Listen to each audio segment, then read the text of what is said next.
Hello everyone and welcome to another lecture of first year biology, new first year biology, chapter number 1 which is biomolecules. So previous lecture में हमने समझा था chemical composition of cell, right? Chemical composition of cell में हमने समझा कि cell के अंदर 70 to 90% वाटर होता है और अगर उस वाटर को हम एवापोरेट करते हैं किसी तरह सो बाकी मास जो सेल का बचेगा उस मास को हम क्या कहेंगे ड्राई वेट ऑफ सेल। उस ड्राई वेट में 6 जो है वो मेन इंपॉर्टेंट एलिमेंट्स होते हैं। ठीक है, उनको मैंने फर्दर उसी लेक्चर में डिस्कस किया था। अभी आपको रिकॉल करवाने का मतलब ये है कि वो 6 एलिमेंट्स मिलकर मोस्टली ऑर्गेनिक मॉलिक्यूल्स बनाते हैं लिविंग ऑर्गेनिजम्स के अंदर। और लिविंग ऑर्गेनिजम्स के अंदर अगर वो मॉलिक्यूल्स बन रहे हैं तो उनको बायोमॉलिक्यूल्स भी कहा जाता है। ठीक है, तो आज हम उन्हीं बायोमॉलिक्यूल्स को डिस्कस करने वाले हैं कि वो कितने हैं, कितने टाइप्स के हैं, मतलब उनको नंबर कितना है उनका और उनकी कंपोजिशन किस तरह होती है, उनके बेसिक यूनिट्स किस तरह होते हैं। So our topic of discussion is fundamental types of biomolecules. Biomolecules कितनी तरह के होते हैं, is that clear? So let's start. Number 5, biomolecules can be divided into 5 main types. Biomolecules को 5 टाइप्स में डिस्ट्रीब्यूट किया गया है। उन पांचों टाइप्स के पहले तो आप नाम याद कर लें। Carbohydrate, proteins, lipids, nucleic acid and conjugated molecules. Conjugated molecules इनसे थोड़ा डिफरेंट होता है, मैं आपको लास्ट में समझाऊंगा जब हम कॉन्जुगेटेड मॉलिक्यूल्स को समझेंगे। ठीक है, अब इन टाइप्स को फर्दर समझने से पहले एक और छोटा सा कॉन्सेप्ट आपको आना चाहिए, वो है मोनोमर का और पॉलीमर का। देखें, कोई भी छोटी चीज मिलेगी तभी कोई बड़ी चीज बनेगी। ठीक है, कोई भी छोटी चीज मिलेगी तो कोई बड़ी चीज हमें मिलेगी एज अ प्रोडक्ट। तो इसी तरह ये जो बायोमॉलिक्यूल्स हैं ये एक बड़े मॉलिक्यूल्स हैं। ठीक है, अब बड़े मॉलिक्यूल्स ऐसे ही नहीं बनते, पहले छोटे मॉलिक्यूल्स बनते हैं। तो इसी तरह मैं आपको एग्जांपल दूं इस पेन का, इस मार्कर का। देखें, ये दोनों छोटी चीजें मिलाएंगे तो एक मुकम्मल पेन बनेगा। फॉर एग्जांपल ले लें इसको। ठीक है, अभी हम क्या करते हैं, ये अलग हैं। अब ये जो छोटी चीजें हैं जिनको मिलाकर हम पेन बना रहे हैं इनको कहा जाएगा मोनोमर। मोनोमर, ठीक है। अब ये मोनोमर जब मिलेंगे और जो चीज हमें मिलेगी उसको हम कहते हैं पॉलीमर। अब मोनोमर और पॉलीमर क्या है, देखें। मोनोमर, मोनो का मतलब है सिंगल और वन, एंड मर का मतलब है यूनिट। यानी कि मोनोमर का मतलब है सिंगल यूनिट। इजी है बिल्कुल। सिंगल यूनिट यानी कि मोनोमर और मोनोमर जब दो या दो से ज्यादा मोनोमर्स कंबाइन होंगे तो एक नई चीज बनेगी, उसको हम कहेंगे पॉलीमर। पॉलीमर, पॉली का मतलब है मेनी और मर का मतलब है यूनिट्स, यानी कि ऐसी चीज जो बहुत सारे यूनिट से मिलकर बने। इसी तरह बायोमॉलिक्यूल्स जो है वो एक पॉलीमर होता है, एक बड़ी प्रोडक्ट होती है। वो भी बहुत सारे मोनोमर से मिलकर बनती हैं और उन मोनोमर्स को भी हम डिस्कस करेंगे कि इन 5 मॉलिक्यूल्स के मोनोमर्स क्या हैं एक्चुअली। आई होप यहाँ तक क्लियर है। नाउ हम आगे समझते हैं। देखें, पहला हमारे पास जो बायोमोलेक्यूल है वो है कार्बोहाइड्रेट। ठीक है, कार्बोहाइड्रेट। अब कार्बोहाइड्रेट क्या है, एक पॉलीमर है। ठीक है भाई, पॉलीमर है क्योंकि एक बड़ा मोलेक्यूल है।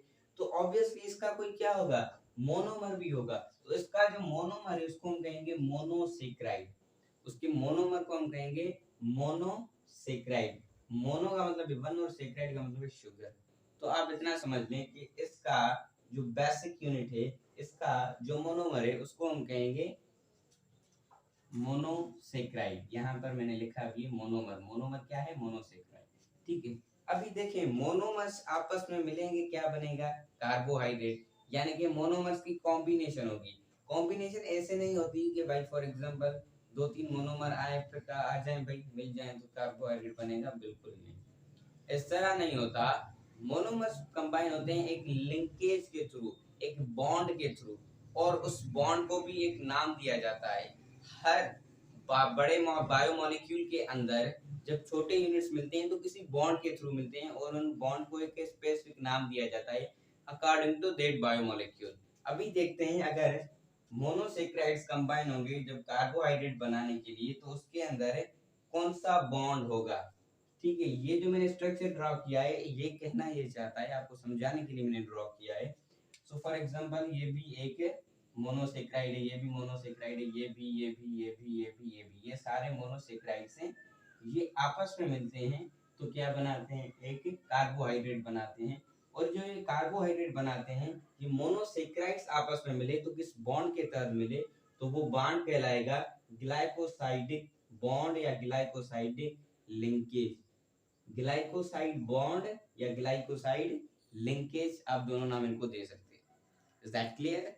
सो our next biomolecule is protein. Protein is a polymer, ठीक है। इनका मोनोमर या बेसिक यूनिट है अमाइनो एसिड्स, अमाइनो एसिड्स, ठीक है। अच्छा, अब एक बात याद रखें, ये मोनोसेक्राइड क्या है, ये ग्लाइकोसाइडिक लिंकेज या ग्लाइकोसाइडिक बॉन्ड क्या है, अभी इनके इंट्रोडक्शन के बाद हमारे नेक्स्ट लेक्चर होंगे इन स्पेसिफिक बायोमोलिक्यूल्स, हर एक के ऊपर हम एक डिटेल लेक्चर बनाएंगे, क्योंकि कार्बोहाइड्रेट को हम फर्दर उनके टाइप्स को डिस्कस करेंगे, ग्लाइकोसाइड लिंकेज या ग्लाइकोसाइडिक बॉन्ड को हम स्पेसिफिकली बहुत ही डिटेल में समझने वाले हैं, क्योंकि पूरा जो बायोमोलिक्यूल चैप्टर है वो इन चारों या पांचों जो मॉलिक्यूल्स है, इन कॉन्जुगेटेड मॉलिक्यूल्स, इन पर बना हुआ है। तो हमें ये सारी चीजें क्लियर करनी है कि मोनोसेक्राइड क्या है और वो किस तरह के ग्लाइकोसाइड बॉन्ड या ग्लाइकोसाइड लिंकेज के थ्रू आपस में मिलते हैं। अभी एक इसका ओवरव्यू है ताकि आपको अंदाजा हो जाए that what we are going to learn in this chapter.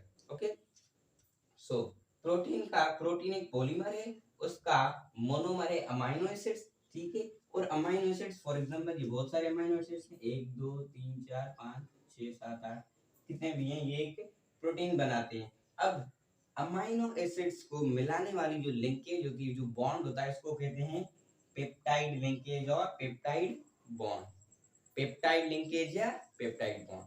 Is that clear? और our next biomolecule is lipid, ठीक है। लिपिड, लिपिड के जब बहुत सारे टाइप्स होते हैं तो उन बहुत सारे टाइप्स में बेसिक यूनिट भी अलग से आ जाते हैं और उनके अंदर जो बॉन्ड बनता है वो भी अलग से आता है, ठीक है। मतलब लिपिड्स के कुछ टाइप्स हैं और उन टाइप्स के जो बेसिक यूनिट है वो भी थोड़े डिफरेंट है और उनके अंदर जो बॉन्ड बनता है वो भी थोड़ा डिफरेंट है। अब मैंने सोचा कि अभी वैसे भी हमें आगे चलकर लिपिड को वैसे ही इस चैप्टर में डिटेल में समझना है, हर एक टाइप को, उसके अंदर जो बॉन्ड है, जो बेसिक यूनिट है, सभी चीजें डिटेल में समझनी है। तो यहाँ पर मैंने एक जर्नल ही लिखा है दैट लिपिड एक पॉलीमर है और उसके दो जो हैं वो बेसिक यूनिट है या दो मोनोमर्स हैं, एक ग्लाइसरोल, दूसरा है फैटी एसिड, और इसके दरमियान जो बॉन्ड होता है उसको हम कहते हैं ईस्टर बॉन्ड या ester linkage. This is known as ester bond और ester linkage. Is that clear? So our fourth one is nucleic acid. Nucleic acid आपने पहले शायद कभी सुना हो 9th या 10th की बायोलॉजी में। न्यूक्लिक एसिड क्या होता है, इसके पहले तो दो टाइप्स होते हैं, एक होता है डीएनए, दूसरा होता है आरएनए, ठीक है। अब डीएनए और आरएनए ये एक पॉलीमर्स हैं, इनके बेसिक यूनिट थोड़े अलग अलग हैं।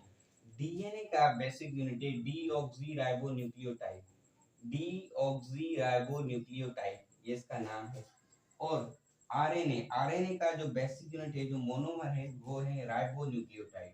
डीएनए का है डीऑक्सीराइबोन्यूक्लियोटाइड और आरएनए का है राइबोन्यूक्लियोटाइड।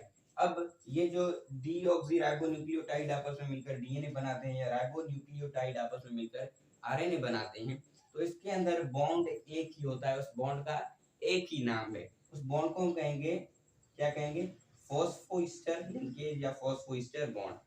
उस बॉन्ड्स को हम कहेंगे फॉस्फोईस्टर लिंकेज या फॉस्फोईस्टर बॉन्ड, ठीक है। और एक चीज last one, that is conjugated molecules.